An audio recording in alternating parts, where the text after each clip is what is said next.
Welcome back to another Top Floor Women replay. I'm Melanie Ake, founder of Everyday Leaders, co-founder of Scale for Women, and co-sponsor for Top Floor Women. Top Floor Women is Indy's Southside premier networking community. We've had such a great turnout for our live in-person networking events. We meet the first Wednesday of every month. You can go to topfloorwomen.org to register for our monthly programs. You can become a coffee sponsor or register to be a speaker and share your expertise. You can watch the replay right here, right now. Thank you for being a part of our growing Indy Southside premier women's networking events.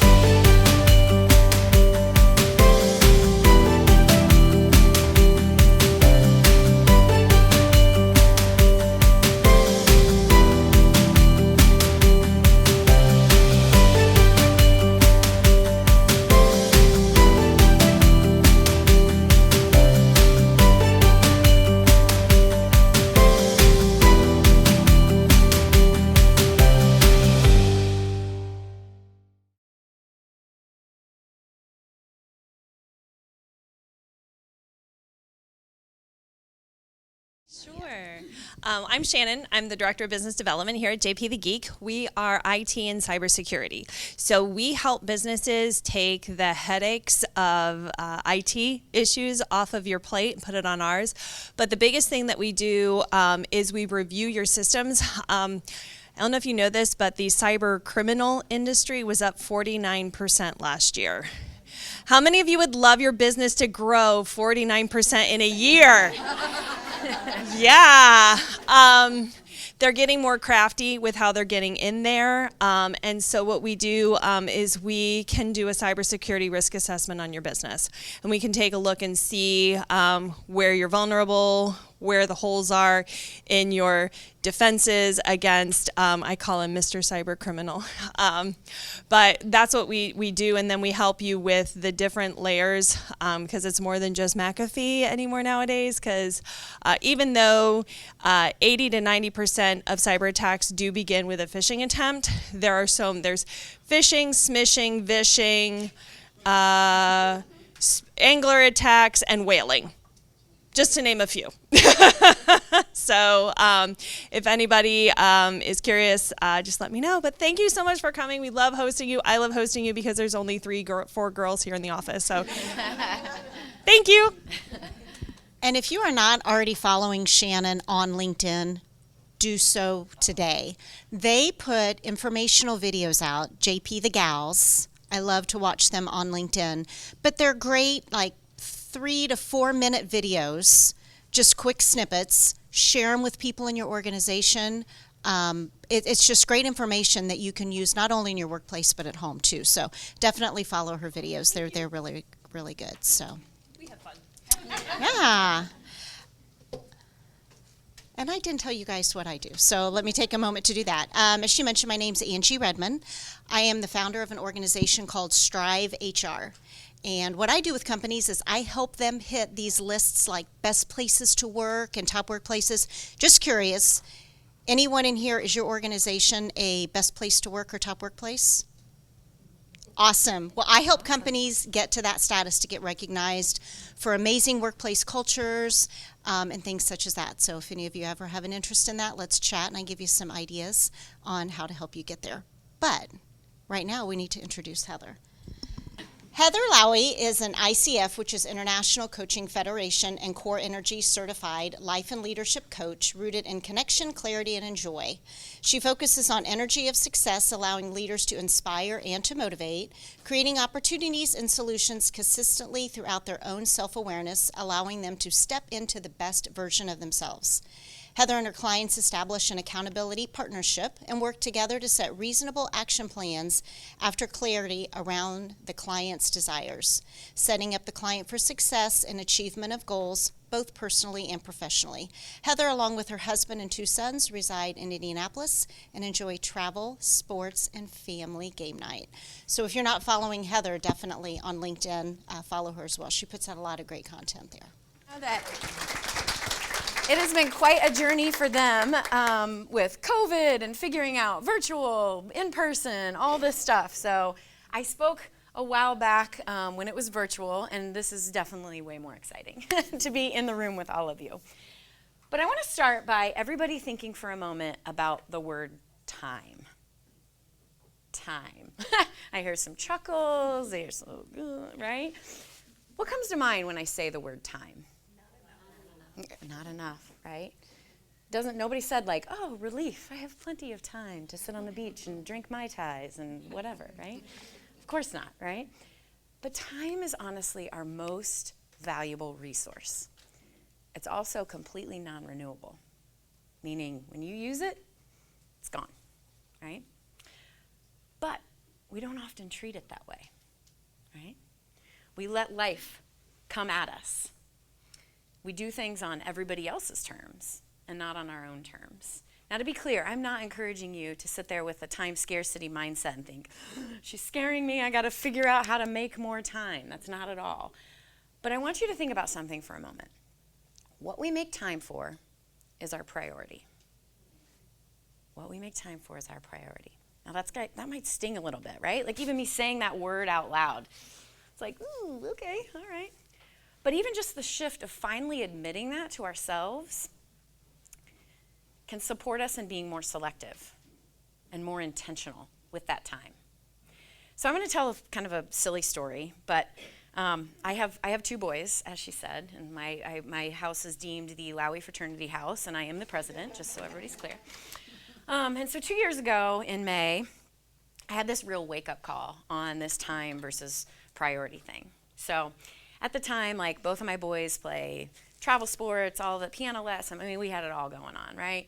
And then my business had some really great things going on. So full days rolling right into full nights. Who can relate, right? Everybody's, yes, right? I'm not the only one for sure. But at the time, I had this 2008 Ford Edge. I've got some great stories about said 2008 Ford Edge, like hitting a dog that made it onto the Today Show. True story. We can talk about that later. I can tell the full story. We don't have time for that today. But lots of things. But it was clear that my baby Ford Edge was on her way out, right? However, at the time, I just kept saying, like, we don't have time to look for a car right now. We don't have time to look for a car right now. We'll do it later. We'll do it later. I think you all know where this is headed, right?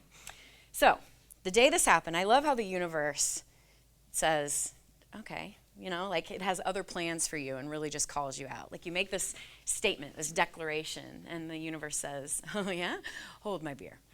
And so this is a pretty funny story. So at this moment, it was the last day of school.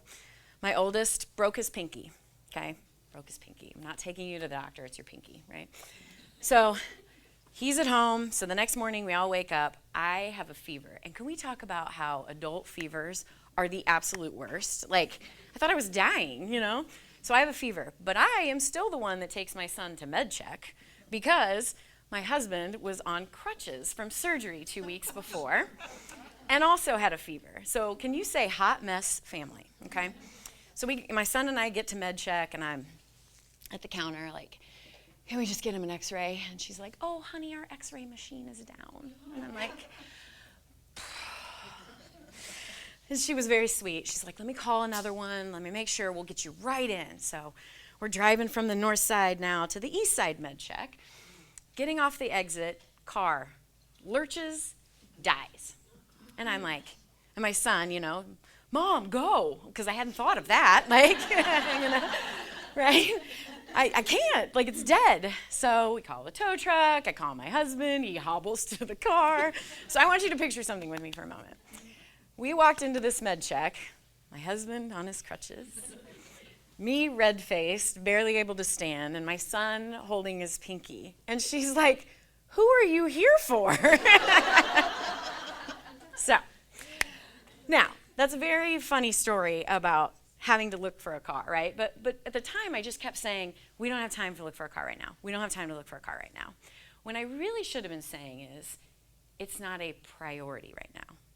I was blaming this on time, right? And feeling a bit of scarcity around time. When that really wasn't the case, it just wasn't a priority.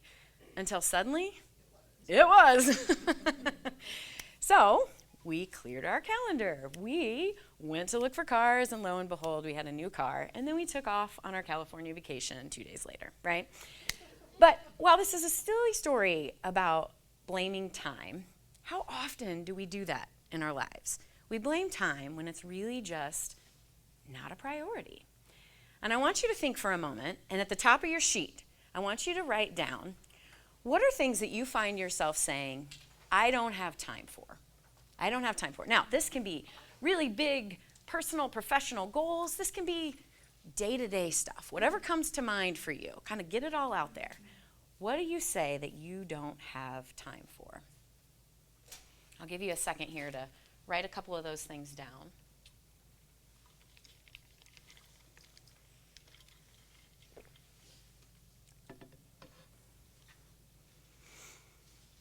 Let's hear a few. Shout out a couple of those things. What do you say you don't have time for? The gym. Absolutely. I'm speaking soon, so. Driving to see my elderly parents. Okay. Driving to see my elderly parents. Absolutely. Mental health. I don't have time for mental health. Taking care of myself. Yeah. Taking care. Self-care, right? Absolutely. Oh, we're going to get into that in a second. Yeah. Anything else? Deep cleaning. Yes, it's a very good one. Reading a book, yeah. Again, relaxing. We feel guilt over that, right? I had that this weekend. I had one of those moments where I'm like sitting on the couch. I'm like, this is so nice. And then my mind went, no, it's not. No, it's not. You got to be out doing all this stuff. Absolutely. Okay, so now what I want you to do is cross out those words, I don't have time for, and write, I'm not prioritizing.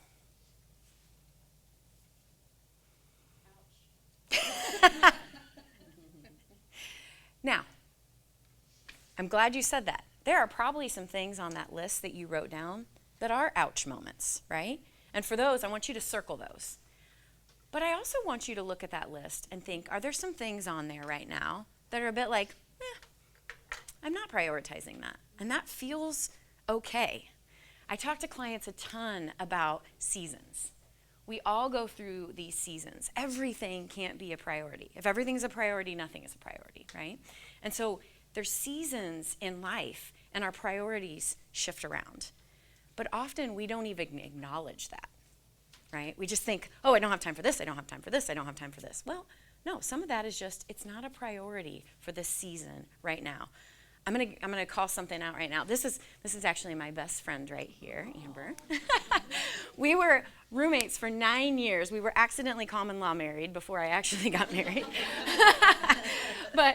And so seasons. I want to talk about seasons for a moment, right? There were seasons where we prioritized, we went to dinner every other week with a group of 3 other girlfriends that we all went to college together.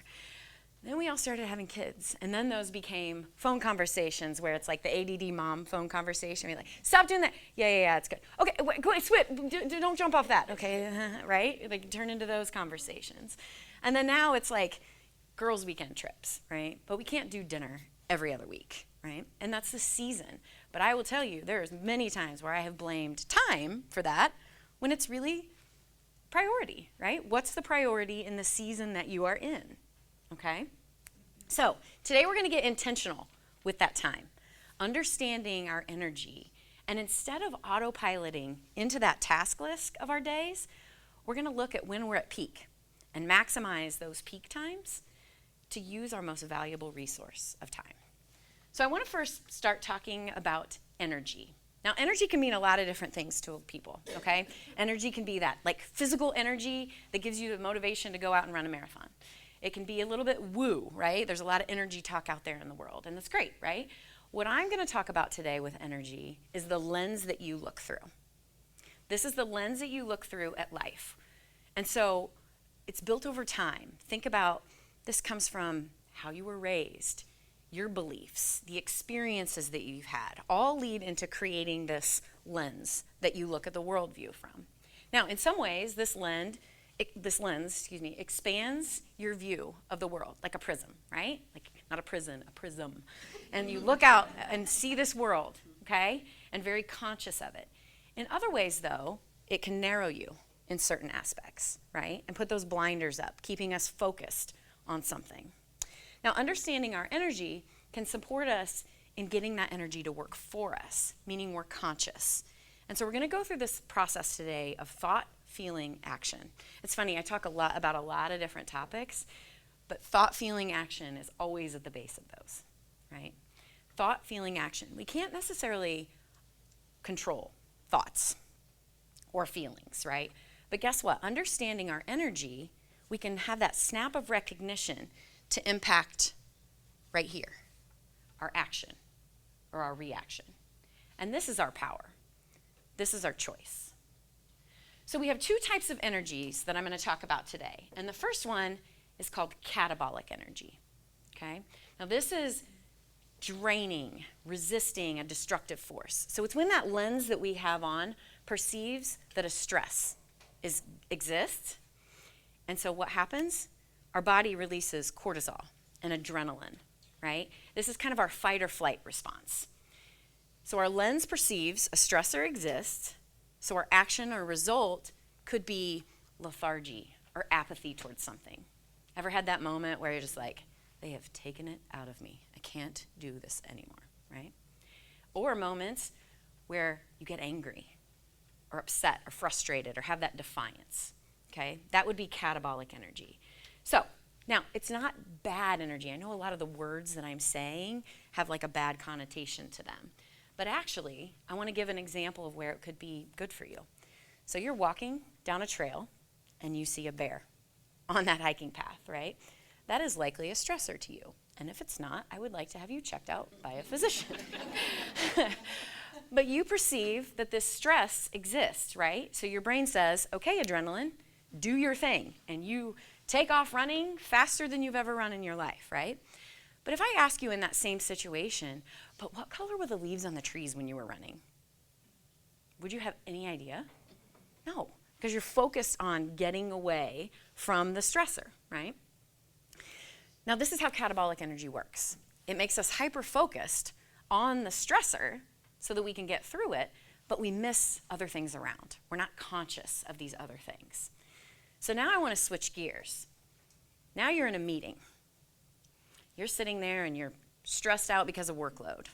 Or that coworker of yours that's real annoying just said something again, and you're like, oh, man.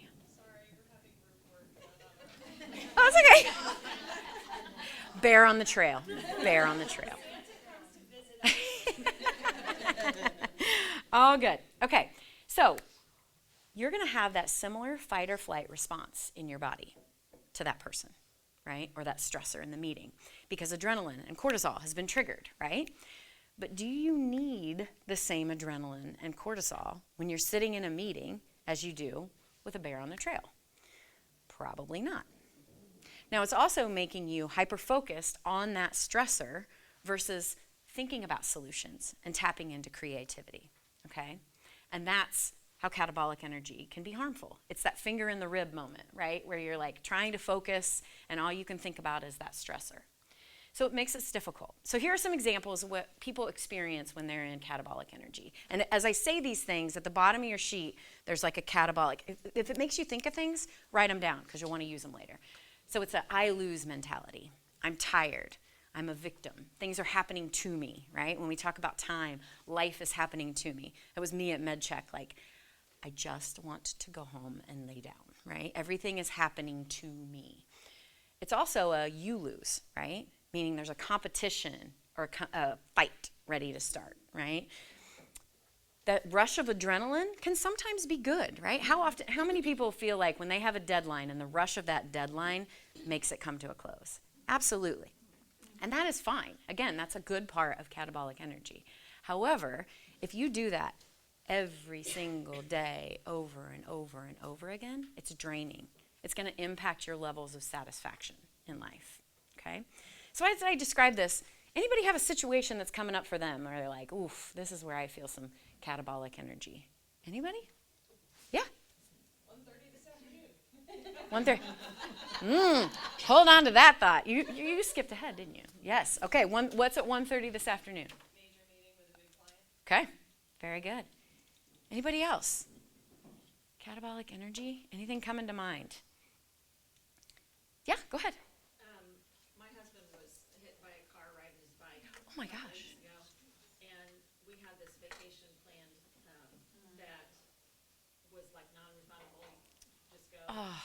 So we've got the blessing from the surgeon to go, except we were going to drive. He can't drive, and we have to get out of the car every 2 hours. So even though I'm looking forward to going on vacation, I'm dreading this drive. Absolutely. That is totally understandable. Oh, gosh. Sorry to hear about that. Anything else? What about, like... Thought the bear was running. The roofers did it. Yeah, but those moments where a coworker speaking over you, or family dynamics, where you feel a bit helpless, like you want to fix something for them, and you can't. Or sometimes when you have the flu or you're sick and you're laying on the couch and you just want to lay there, like, right? Those are like catabolic energy times. All right. So again, if you think of more examples of that, jot them down because we'll use them here in a little bit. Now we're going to move into anabolic, though. Now this is the constructive, building, and healing force. So this is where your body releases testosterone, endorphins, and dopamine, which optimize our systems, right? Giving us a more complete and conscious view of the world.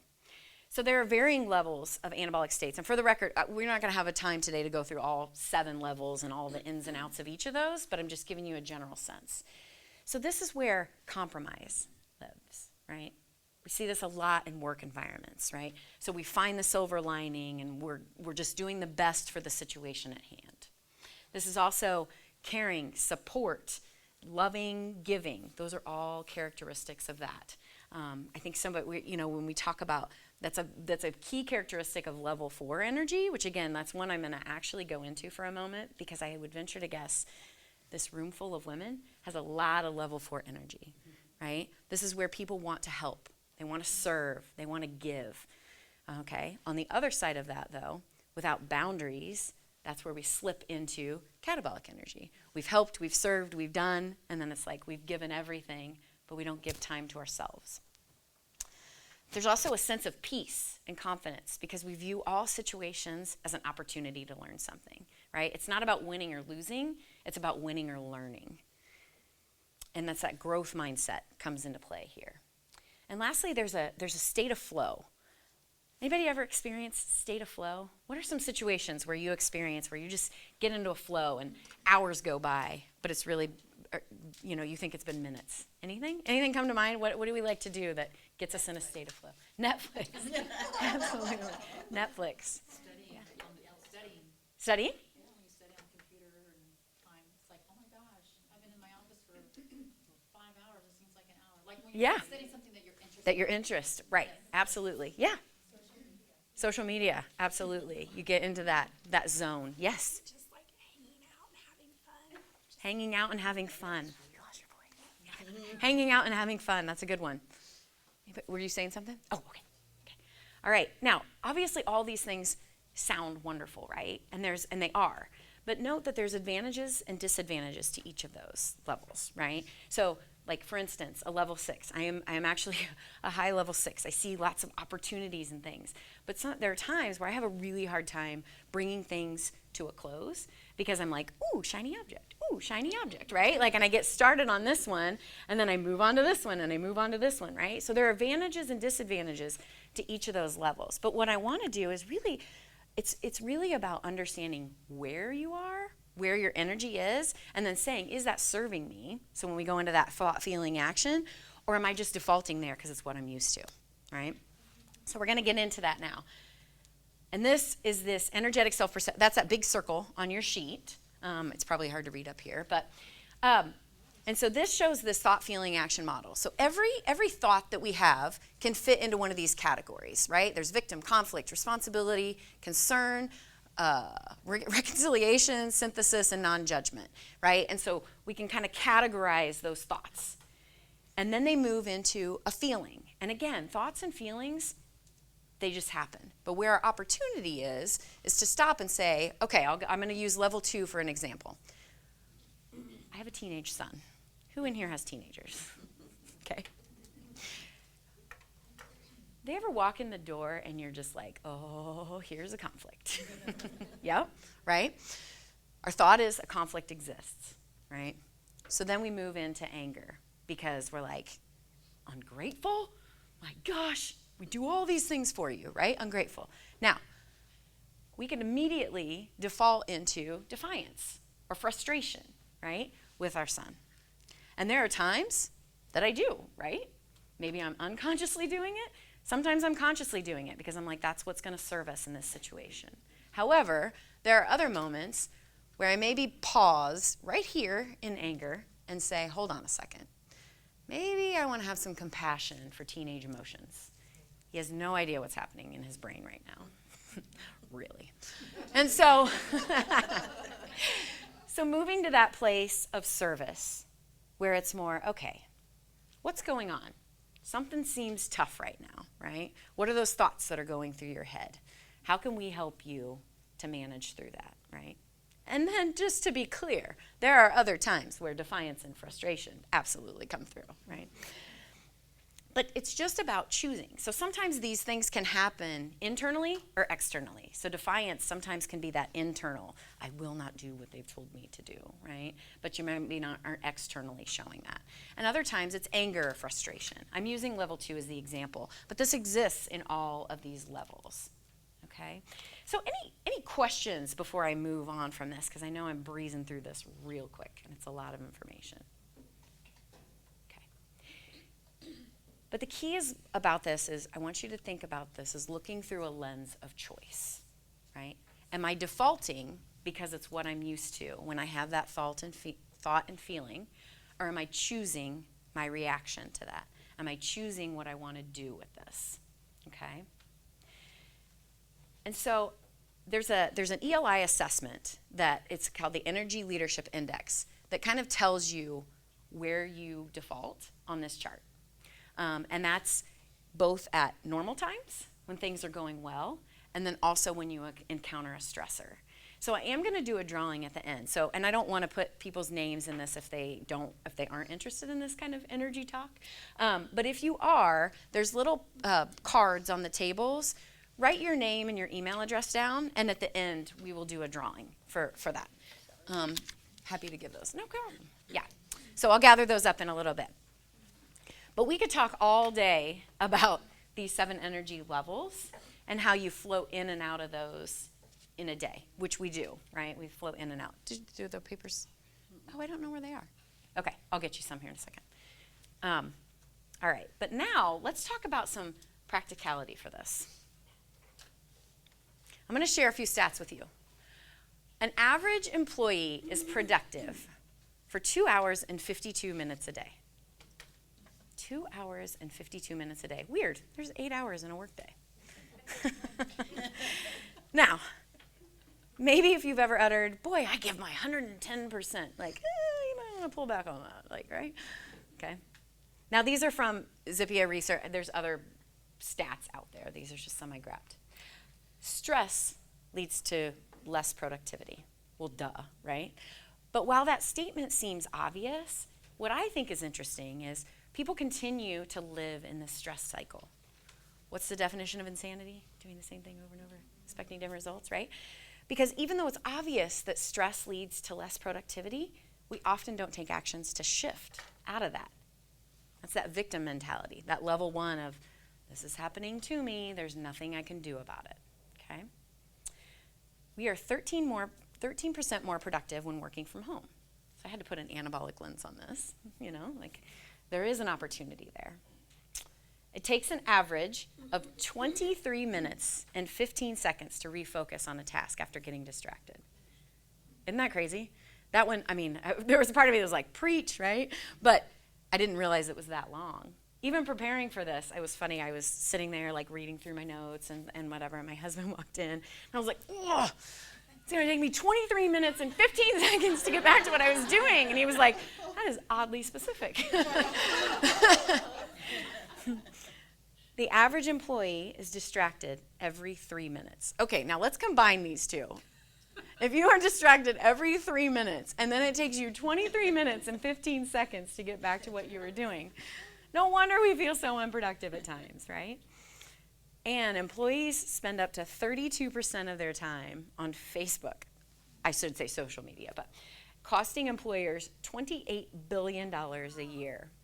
the distraction trap, right? Avoidance. I think I saw a few of you like slide down in your chair like, no, not me. It's okay, no judgment.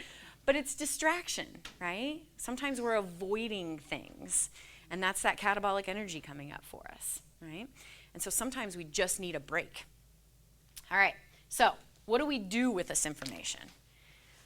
So understanding our energy, so a little bit of what we just talked about, can make us more conscious in how we view and work with that energy, that new path through. Because we feel we have a choice and we feel we have control, yes, even with our time, when we make different choices about how we use that time, because it's focused, right? It's not forced, it's our choice. And so thinking about it through the lens of choice. We don't live at the effect of other people and our circumstances. I'm going to repeat that because it's important. When we feel a choice, we make decisions that are not forced, but are aligned with ourselves and are aligned with our values. And there's freedom in that. Okay? So we're going to dive into the practicality of time and energy here. Show of hands, who knows when they're most productive? Actually, let's do this. Stand up if you are an early bird gets the worm person. What's early bird? Whatever early means for you. I love that question, though. We're going to go into that in a second. Okay, now stand up if you are a night owl. Okay. Awesome. Okay, now stand up if you have no idea, or it changes. It changes for you, right? It's not a particular hour. Yeah, absolutely. Very good. Okay, so we're a totally confused bunch. That's fine. That's fine, right? But the thing is, it's about figuring out what works for you. I think Adam Grant has put out a lot of information here lately. I don't know if you guys follow him at all. Bless you. But he's talked a lot about, like, stop saying that people have to get to the office early if that's not their energy time, right? There's a lot of studies that, like, working with it versus against it, trying to force ourselves to do something that's not natural to us. Adam Grant. Mm-hmm. He's got a lot of great content out there. He's a clinical psychologist and like a organizational psychologist, I think is what his title is. Okay, so anyone ever heard of the book? Actually, I brought it with me. It's called At Your Best. It's by Carey Nieuwhof. And we're gonna talk about his philosophy this morning of getting your time and energy and priorities to work with you. In fact, he says, when you don't have an intentional strategy, then time, energy, and priorities work against you, not for you. All right? He's got a lot of wonderful tips and things that I'll touch on a couple of these things today. But one of his key things is to think about your day when you're most energized for certain tasks. Now, we tend to grab our to-do list. I don't know if you guys are like this, but you grab the to-do list, grab a couple easy things off of there, like, oh, I can check the box on that, right? And then life starts coming at you. And before you know it, that thing that you started off the day saying, I'm going to get to this, well, guess what? You don't. Or you're sitting there at 8 p.m.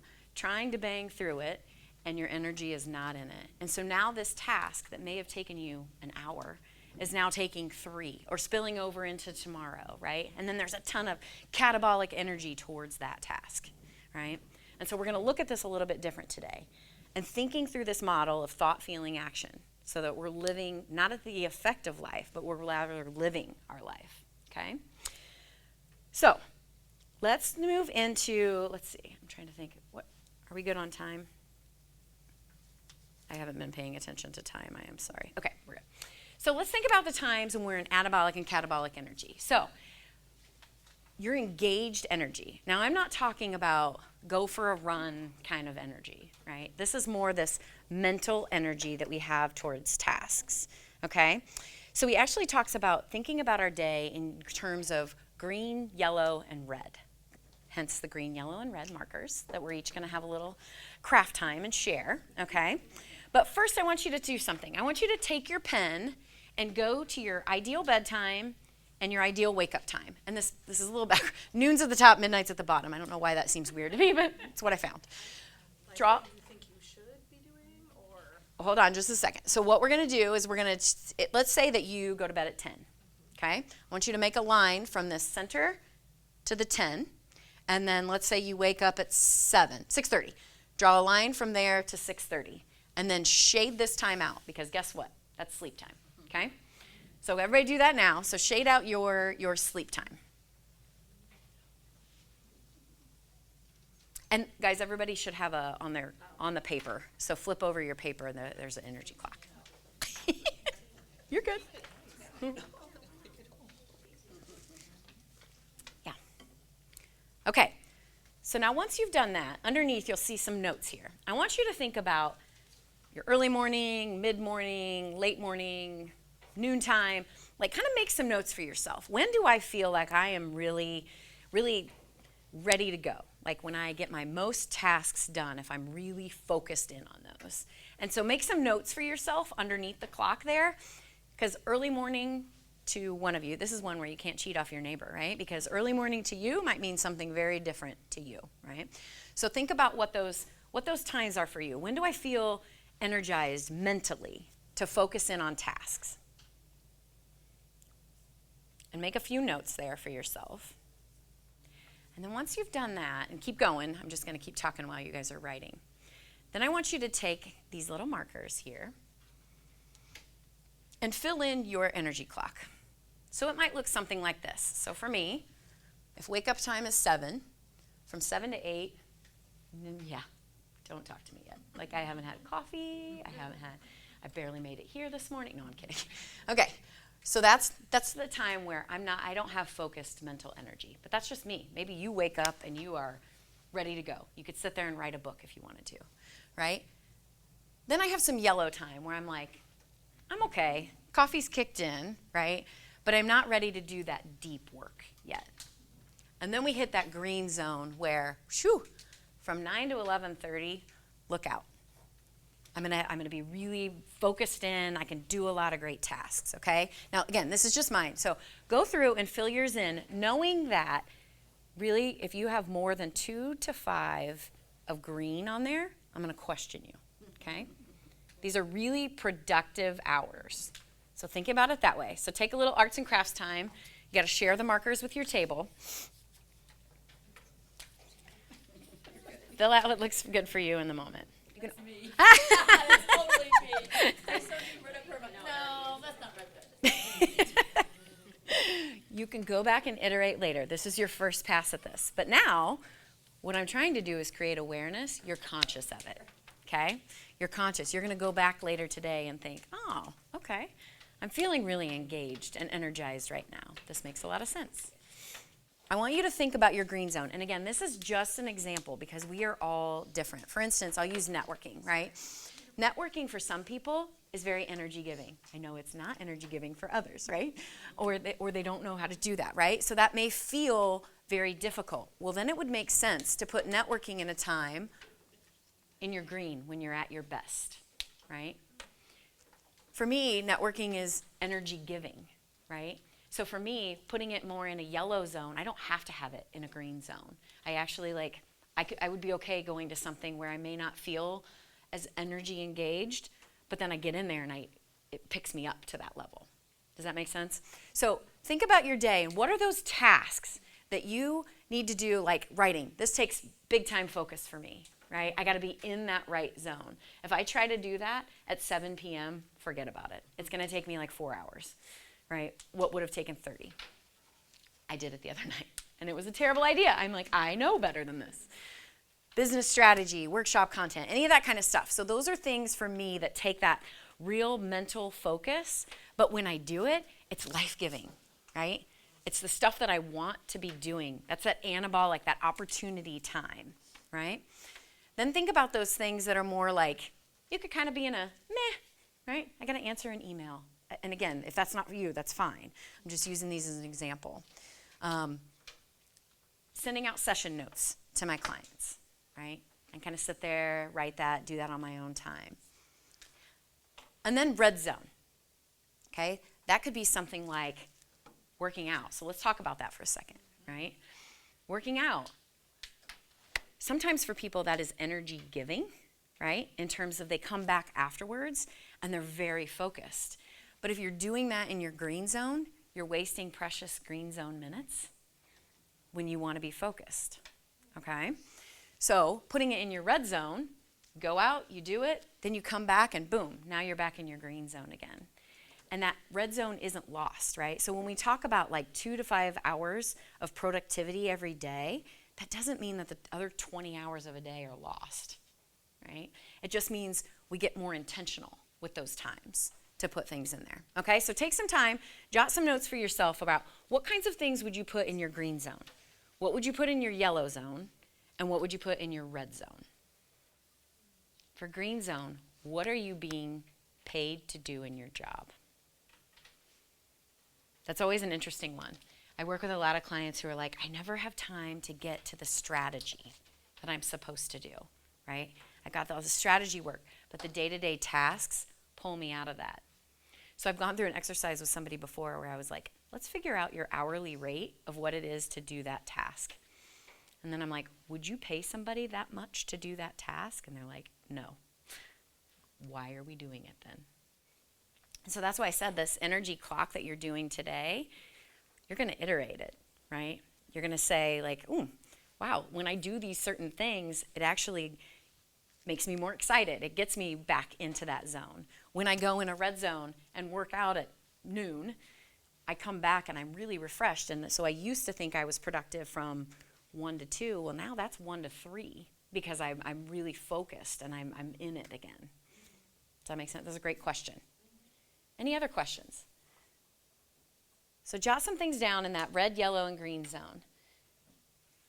So for yellow, think about that as tasks that maybe don't take up a huge amount of your focused energy, but without a strategy, you've been letting those tasks slip into that precious green zone time, right?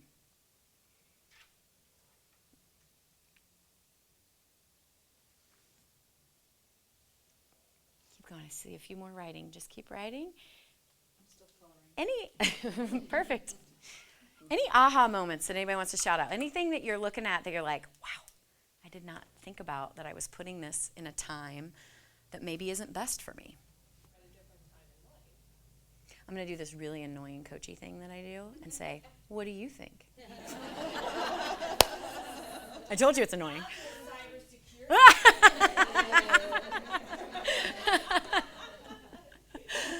But I think that was good. I think the answer to that is yes. Like it does. And it's about being conscious and aware that these things adjust and shift, right?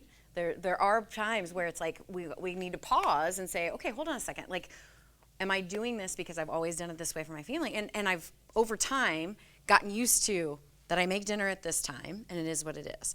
But are there strategies that you can implement? So to say that you can follow this every day of the week. I often have people that'll say like, Heather, like I have meetings that I can't avoid that are in this time. And yes, they are in my red zone time, but like, what am I gonna do? Tell the CEO like, no, you know? Yeah, sorry, this is my red zone. However, I would say that there are opportunities still. Like even if you did this 2 days a week, that's 10 hours of productivity that you are getting. Now, on the flip side of this, if you went to your boss and said, hey, I am going to shift some of my meetings around because I'm noticing that I'm more productive in this. I don't know a boss in the world that's going to say, I don't want you to do things that are going to make you more productive, right? And if you do, I think you need to come talk to me because you might need to find a new job, right? But what I'm saying is like there are opportunities to look at this and say, what are those strategies that I can start to move to this, right? I was working with a team, actually in the book he talks about this too, and then I had this happen. I was working with a team and they realized that they had this exec team meeting that they had set, let's call it 3 o'clock in the afternoon. And every single one of them was in their red zone. And so they were like, well, no wonder we are like so blah about this, right? They're bringing catabolic energy to this. They're want to take a nap, right? Instead of really getting down and being creative. And so they started shifting. Now, could they shift into a time that was green for everybody? Who knows? But like, even if just trying to shift that and being conscious of, okay, this is how we are. Or another group that goes for a walk before that. They go for a walk for 5 minutes before they start that meeting, just to give them a little more life before those things. So it's about trying to find some strategies that work for you, not against you, and that awareness piece. And again, it's like, it's creating that awareness. you realize, like, okay, my red zone is getting bigger and bigger and bigger and bigger and bigger. Like, why? You know, asking yourself those hard questions of why. And we were talking beforehand. I was telling her that I was in a job for 17 years. I worked with Adidas, and then kind of made a leap of going out on my own and doing life and leadership coaching. And it was such a massive change. And my energy clock, that very much resonated, because it totally changed, right? Like, there was this point in time where it was, everything was draining. There's a decision fatigue and all the things that come with that. So great call out. Okay, we're almost, sorry. All right, great discussion. So let's talk about one more thing as we're closing out. Capability does not equal capacity. Capability does not equal capacity. As you think about your boundaries and you think about your priorities, I want you to get real with yourself. That strategic life plan, right? Kind of making some of those notes for yourself on red, yellow, green. What are those opportunities? But it doesn't mean that you just continue to go in, well, I can do this, so I should, right? If you find yourself saying should, have to, need to, those should be red flags, right? We want to get ourselves into a place where we want to do these things. We want to lean into our superpowers, right? I'm venturing to guess that a lot of you were hired because of your superpower, but how much are you actually using it? Okay? Dissatisfaction in life comes from doing everything on everybody else's terms. And so I have some great exercises to create that alignment, so please reach out if you want more of those. So quickly, some key takeaways for us. So number one, check in with yourself. If you're saying, I don't have time for, fill in the blank, is that actually true? Or are you giving time a bad rap, right? Think about your season and understand it may not be a priority for you right now, and that's okay. But shifting from time scarcity can support us in feeling more in control. Number two, thought, feeling, and action model. Thoughts and feelings happen, right? Our power is in the pause and recognizing, are we defaulting into action, or are we doing it because it's serving us? Number three, catabolic and anabolic energy. Again, there's no bad energy, but just understanding that catabolic tends to be more draining and leads to less satisfaction in life, okay? So recognizing those energy types and how they're impacting us creates that awareness. And finally, with all the above factors, we can influence our energy window. Recognizing your productivity zones and getting intentional with our time to truly be more productive when we're at our best. I'm going to do the drawing now, so if you want to send those cards up. All right, Melanie gets to pick. We'll turn our heads. And the winner is? The winner is Julie Stiles. Julie, all right. Very good. Congrats, Julie. I'll send this over to you. And if anybody else is interested in it, I will do a special offer of that Energy Leadership Index if you're interested. But I do a midweek check-in. It's a motivation, inspiration email on Wednesdays. Hasn't gone out this morning yet, so if you want to. Just little tips of motivation, inspiration, some humor in there too. And I would love for you to join. But thank you so much for having me. And just remember, use your energy for what's important to you.